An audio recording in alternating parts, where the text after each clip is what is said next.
आज के इस क्लास में कक्षा 11वीं के गणित सब्जेक्ट के प्रश्नावली 1.2 के आगे के प्रश्नों को देख लेते हैं। तो हमने इससे पहले वाले सारे प्रश्नों को मैंने कंप्लीट करा दिया है, जो बचा है उनको देखेंगे। तो चौथा प्रश्न से शुरू करेंगे। चौथा प्रश्न जो है वो है, निम्नलिखित में बताइए कि a बराबर b है अथवा नहीं है। तो a बराबर b है अथवा नहीं है, इसका मतलब क्या है कि ये समान समुच्चय की बात कर रहा है। अगर a और b दोनों अगर बराबर हैं तो वो समान समुच्चय होगा। अगर a और b बराबर नहीं है तो समान समुच्चय नहीं है। तो देखो इसको कैसे पहचानना है। तो यहाँ पे प्रश्न को हल करते करते हम समझ जाएंगे कि कौन समान समुच्चय और कौन सामान्य समुच्चय नहीं। तो पहला प्रश्न देखो, पहला प्रश्न में क्या दिया है। पहला प्रश्न दिया हुआ है a बराबर ABCD दिया हुआ है, और b का मान देखो, b का मान दिया हुआ है DCBA। तो क्या ये समान समुच्चय है। देखो समान समुच्चय होने के लिए क्या है, जितने भी मान है वो बराबर होना चाहिए। तो देखो इसमें a है मतलब इसमें भी a है, इसमें b दिया है कोष्टक के अंदर तो इसमें भी b दिया है, इसमें c है इसमें भी c है, इसमें d है इसमें भी d है। ठीक है, तो दोनों में सेम सेम अक्षर दिए हुए हैं। जब दोनों में सेम सेम अक्षर दिए हैं तो इसका मतलब क्या है कि ये समान समुच्चय है। देखो क्रम बदल सकता है लेकिन अक्षर उस जगह होना चाहिए। मतलब उस जैसे यहाँ पे चारों अक्षर है उसी तरह से यहाँ भी चारों अक्षर सेम टू सेम पाया गया है। अब क्रम बदलने से कोई मतलब नहीं, क्रम बदला जा सकता है लेकिन अक्षर होना जरूरी है, तभी क्या कहलाएगा, समान समुच्चय कहलाएगा। तो यहाँ पे सभी अक्षर मैच हो रहे हैं, इसका मतलब क्या है, पहला जो है वो समान समुच्चय है। ठीक, समझ में आ गया। तो यहाँ पे आप हाँ लिख सकते हो, a बराबर b। ठीक है, बराबर है।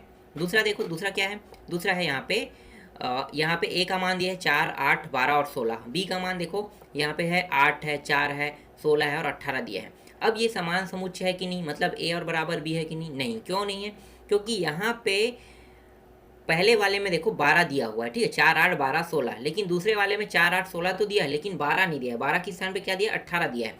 इसका मतलब क्या है कि इसका मतलब यहाँ पे 18 है और यहाँ पे 12 है, तो दोनों समान नहीं हो सकता, इसलिए ये समान समुच्चय नहीं है।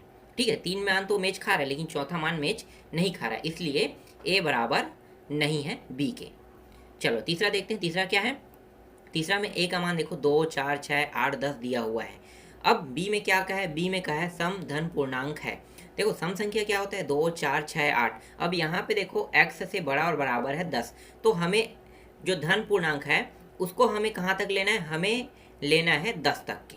तो 10 तक के लेना है, और सम की बात करें तो 2, 4, 6, 8 और 10 हो गया। तो देखो दोनों मान क्या हो गए, बराबर हो गया ना, a भी बराबर है और b भी बराबर है। तो ये भी क्या है, a बराबर b, मतलब समान समुच्चय ये भी है। चलो चौथा देखते हैं। चौथा में देखो, चौथा में क्या है, a बराबर यहाँ पे क्या दिया हुआ है, यहाँ पे दिया हुआ है संख्या 10 का एक गुणज है। तो संख्या 10 का एक गुणज है, तो ध्यान देना 10 का गुणज होने के लिए क्या होना चाहिए, b वाले मान में सभी 10 से भाग होने चाहिए। तो 10 से 10 तो भाग हो रहा है लेकिन 15 नहीं हो रहा है, यहाँ पे 20 हो रहा है लेकिन 25 नहीं हो रहा है, 30 हो रहा है लेकिन इसके आगे जो संख्या है वो 35 नहीं हो रहा है। मतलब सभी संख्याएं भाग नहीं जा रहा है, इसका मतलब क्या है, a बराबर नहीं है b के, तो ये समान समुच्चय नहीं है। ठीक, ये भी समझ में आ गया। चलो नेक्स्ट प्रश्न देखते हैं, पांचवा प्रश्न। पांचवा प्रश्न में क्या बताना है, क्या निम्नलिखित समुच्चय युग्म समान है, कारण सहित बताइए। कारण सहित इसमें बताना है हमें।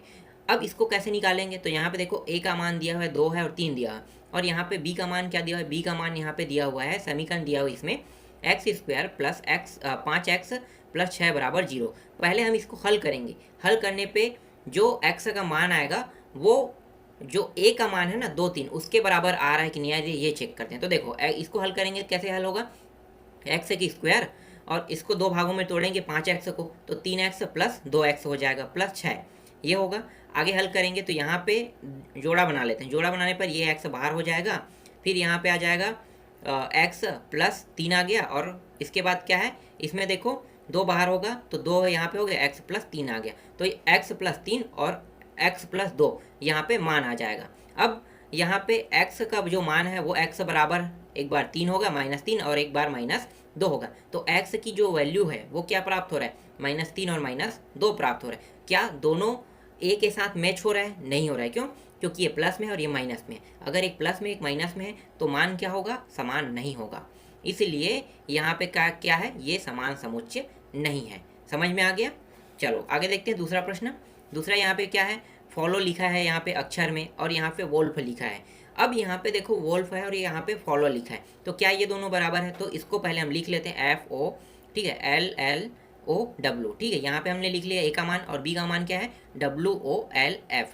इस तरह से हम लिख लेते हैं। अब यहाँ पे देखो जितने भी अक्षर यहाँ पे ऊपर में दिया उतने भी अक्षर मतलब वही अक्षर यहाँ पे नीचे में भी है। बस क्या है कि यहाँ पे जो L जो है वो 2 बार रिपीट हुआ है, तो 2 बार रिपीट हुआ है, लेकिन नीचे वाले मान में तो L दिया है ना, तो ऊपर से कोई फर्क नहीं पड़ता। ठीक है, ध्यान देना क्या है, ऊपर से कोई फर्क नहीं पड़ता कि L के मान कितने बार आ रहा है। यहाँ पे ऊपर में L का 2 मान है, नीचे में 1 मान है, लेकिन सभी जितने भी अक्षर है वो सब के सब एक दूसरे से मैच हो रहा है। इसका मतलब क्या है, ये समान समुच्चय है, मतलब समुच्चय युग्म समान है। ये समझ में आ गया ये टॉपिक। चलो आगे देखते हैं छठवां प्रश्न। छठवां प्रश्न में देखो नीचे दिए हुए समुच्चय में से समान समुच्चयों का चयन कीजिए। समान समुच्चयों का चयन करना है, कौन कौन से समान है। ए में देखो 2 4 8 12, देखो और कहीं पे दिया है कि 2 4 8 12 नहीं दिया है, तो ये तो किसी के साथ मैच नहीं होगा, ए हटा दो। बी को देखो 1 2 3 4, अब देखो किसमें 1 2 3 4 दिया, तो यहाँ पे देखो डी में दिया है, तो बी और डी बन गया यहाँ पे जोड़ा। ठीक है, बी और डी यहाँ पे जोड़ा बन गया। अब देखते हैं सी, देखते हैं सी में क्या है 4 8 12 और 14 दिया है, और किसी में दिया है कि नहीं दिया है, तो सी भी किसी के साथ मैच नहीं होगा। एक जोड़ा हमारे पास प्राप्त हो गया, कौन सा, बी और डी, लेकिन सी जोड़ा नहीं बना रहा है। ई को देखते हैं, ई में क्या है -1 और 1 दिया हुआ है, ये किसी के साथ जोड़ा बना रहेगा, देख लेते हैं। तो यहाँ पे देखो जी के साथ जोड़ा बना रहा है, तो दूसरा जोड़ा प्राप्त हो गया। इसके बाद देखो ऐप को देखो, ऐप 0 और ए दिया है, ये जोड़ा बना रहा है कि किसी के साथ, तो ये भी किसी के साथ जोड़ा नहीं बना रहा है, और ना ही एच भी किसी के साथ जोड़ा बना रहा है। तो यहाँ पे 2 जो है वो जोड़ा बना रहा है, एक तो बी और डी जोड़ा बन रहा है, और बन रहा है ई बराबर जी जोड़ा बन रहा है। तो यहाँ पे जो आंसर है वो सिर्फ बी और डी होगा, और ई और जी दोनों बराबर यहाँ पे इसका आंसर होगा। यही दोनों बस समान समुच्चय है। तो इस तरह से प्रश्नावली 1.2 को भी मैंने आप लोगों के लिए कंप्लीट कर दिया।